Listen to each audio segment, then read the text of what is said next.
SV6 news కు స్వాగతం. ముందుగా హెడ్లైన్స్. నిత్యం ప్రజలకు అందుబాటులో ఉండి ప్రజా సమస్యలు తీర్చి రాష్ట్ర ప్రభుత్వం చేపట్టిన సంక్షేమ పథకాలు అందరికీ అందేలా తన శక్తి వంచన లేకుండా పనిచేస్తానని మల్కాజ్గిరి పార్లమెంటు కాంగ్రెస్ అభ్యర్థి పట్నం సునీత మహేందర్ రెడ్డి అన్నారు.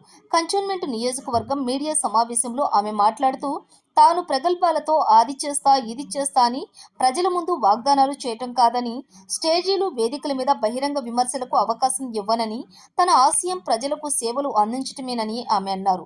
ఉమ్మడి రంగారెడ్డి జిల్లా చైర్పర్సన్ గా, ప్రస్తుతం వికారాబాద్ జిల్లా చైర్పర్సన్ గా పనిచేస్తూ నిత్యం ప్రజల్లో ఉంటూ సేవలు అందిస్తున్నానని, ప్రజలకు ఎలాంటి ఇబ్బందులు ఉన్నాయో తనకు అవగాహన ఉందని, పట్టణాల మాదిరిగా గ్రామాలను కూడా అభివృద్ధి చేసి తాను అన్ని ప్రాంతాలకు సమాన అభివృద్ధికి కృషి చేస్తానని ఆమె హామీ ఇచ్చారు. కంటోన్మెంట్ నియోజకవర్గంలో ప్రజలు అనేక సమస్యలతో ఇబ్బంది పడుతున్నారని, రాష్ట్ర ప్రభుత్వం పథకాన్ని అందుబాటులోకి తెచ్చి వారి సంక్షేమం కోసం పనిచేస్తానని ఆమె హామీ ఇచ్చారు. అరుణ అత్యధిక మెజారిటీతో గెలిపించి పార్లమెంట్ పంపించాలని ఆమె నాయకులు, కార్యకర్తలు, ఓటర్లను విజ్ఞప్తి చేశారు. ఈ కార్యక్రమంలో మాజీ ఎమ్మెల్యే మైనంపల్లి హనుమంతరావు మాట్లాడుతూ సునీతారెడ్డికి విశేషమైన రాజకీయ పరిజ్ఞానం ఉన్నదని, గత 20 ఏళ్లుగా వారు ప్రజల్లో ఉంటూ నిత్యం సేవలను అందిస్తున్నారని, ఆమె మల్కాజిగిరికి లోకల్ అభ్యర్థి అని, నాన్ లోకల్ అని ప్రచారం చేయడంలో అర్థం లేదని ఆయన అన్నారు.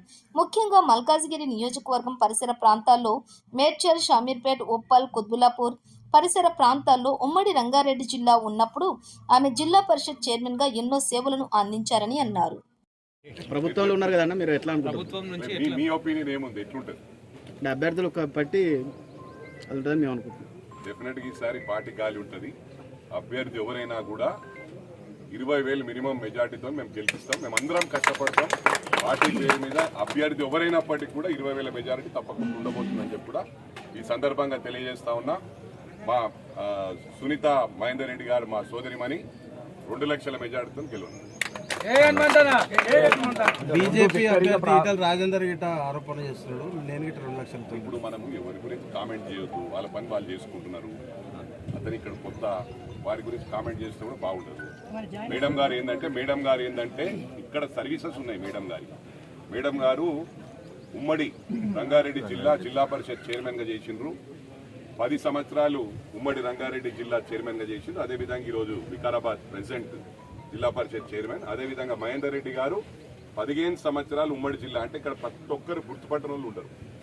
ఈ టోటల్ గ్రేటర్ హైదరాబాద్ లో మంత్రిగా పనిచేసిండు, అదేవిధంగా జిల్లా అధ్యక్షుడిగా పనిచేసిండు. ఏదున్నా అందరినీ కలుపుకొని పోయే తత్వం అతనిది. వెన్నలాంటి మనసు.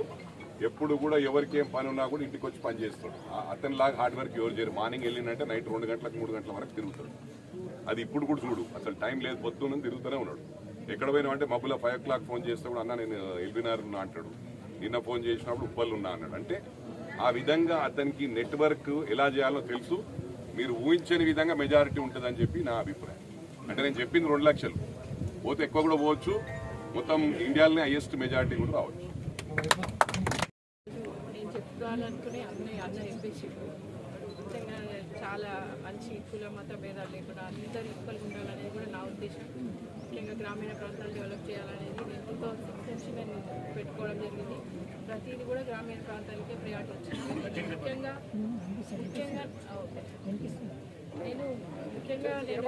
ఫస్ట్ నేను పిల్లలు చిన్నప్పుడే 4th స్టాండర్డ్ ఉన్నప్పుడే నేను Prabhakar Goud parent teacher meeting కానీ వెళ్తా ఒకరోజైనా నన్ను వదిలేయంటే, లేదు మేడం అని రోజు ప్రోగ్రామ్స్ పెట్టుకుంటే, అట్లాంటివి అంత చిన్న ఏజ్ ఉన్నప్పుడే నేను పిల్లల్ని స్కూల్కి వదిలేసి ఇంటికి రాగానే మదర్ ఉండాలని ఉంటుంది. అట్లాంటి పీరియడ్లోనే నేను పిల్లల్ని ఇంట్లో పెట్టి నేను వచ్చేసాను. అట్లాంటివి ఇప్పుడు పిల్లలు పెద్ద అయిపోయారు, వాళ్ళు కూడా పెళ్ళిళ్ళు అయిపోయినాయి. బాబు బిజినెస్ పాలిటిక్స్కి వస్తున్నారు. అందరు యూత్ అందరు మీరు కూడా పాలిటిక్స్ రావాలి అంటే మన MBA చేసి లండన్లో ఇంకా ఇక్కడికి వచ్చి పాలిటిక్స్లో జాయిన్ అయ్యి అంటే ఫస్ట్ అంతా తిరిగి అంత అవగాహన వచ్చినాకనే నేను పాలిటిక్స్ రావాలి. ఇప్పుడు అంటే కూడా వాళ్ళు గొప్ప ఇన్వించుకోకుండా ఇట్లా మొన్న కాంగ్రెస్ మీటింగ్ అక్కడక్కడ అన్ని అటెండ్ చేసి సోషల్ సర్వీస్ వాళ్ళకి అట్లా అందరికీ కొంచెం క్రియేట్ చేస్తాను. ఏదో ఒకటి సోషల్ సర్వీస్ అయితే చేస్తాను. కాబట్టి ముఖ్యంగా నేను ఏంటంటే ఇక్కడ కంటోన్మెంట్ నాకు నచ్చింది ఏంటంటే కంప్లీట్గా వేరే సబ్జెక్టు. ఇంటర్నల్గా ఇంత ప్రాబ్లమ్స్ ఉన్నాయని నేను అనుకోలేదు. ఇక నేను గ్రామీణ ప్రాంతాల్లోనే ఇన్ని ప్రాబ్లమ్స్ ఉంటాయి అనుకున్నా. కానీ ఇక్కడ సిటీ సరౌండింగ్లో ఈ కంటోన్మెంట్లో ఇంటర్నల్ సీసీ రోడ్స్ లేవు, సైడ్ డ్రైన్స్ లేవు, వాటర్ ప్రాబ్లమ్స్ ఉన్నాయి, ప్రైమరీ స్కూల్స్ లేవంట, కరెక్ట్ కన్స్ట్రక్షన్ జరగలేదంట, అన్ని కూలిపోయిన బిల్డింగ్స్ ఉన్నాయంట, ఇంకా ఇట్లాంటి చాలా ఉన్నాయి. హౌస్ పర్మిషన్స్ కూడా లేవంటున్నారు. పట్టా వాళ్ళ పేరు మీద లేకుండా వేరే జనరల్గా సెంట్రల్ గవర్నమెంట్, స్టేట్ గవర్నమెంట్ కంట్రోల్లోనే ఉన్నాయి. కాబట్టి ఇట్లాంటి సాల్వ్ చేయాల్సిన అవసరం ఉంది. కాబట్టి మన గౌరవ ముఖ్యమంత్రి రేవంత్ రెడ్డి గారు కూడా ఇదే కాన్స్టిట్యూన్సీ కాబట్టి నా మీద నమ్మకం ఉంచి ఆ నమ్మకాన్ని అమలు చేయకుండా నేను తప్పకుండా హార్డ్ వర్క్ చేస్తాను. మీకు ప్రజలకు అందుబాటులో ఉంటాను. నాకు కూడా ఇప్పుడు ఏం పని లేదు, పిల్లల మీద అయిపోయింది. కాబట్టి నాకేంటంటే సమాజంలో అన్నయ్య చెప్పినట్టు చాలా మంచి మార్పులు తీసుకురావాలి, అందరిలో సమానంగా ఉండాలి, అందరి ప్రాబ్లమ్స్ తీర్చుకోవాలి, ప్రజలకి అందుబాటులో ఉండాలనేది నాకు 6 నుంచి మీకు అంత అవగాహన ఉండొచ్చు. నేను 10 సంవత్సరాలు జెడ్పీ చైర్పర్సన్గా చేసిన అంటే మామూలు విషయం కాదు. ఎందుకంటే ఉమ్మడి రంగారెడ్డి జిల్లా అంటే అప్పుడు నిజంగా చాలా గొప్ప, నిజంగా చాలా అంటే చాలా ముఖ్యంగా 62 lakhs పాపులేషన్ ఉండే.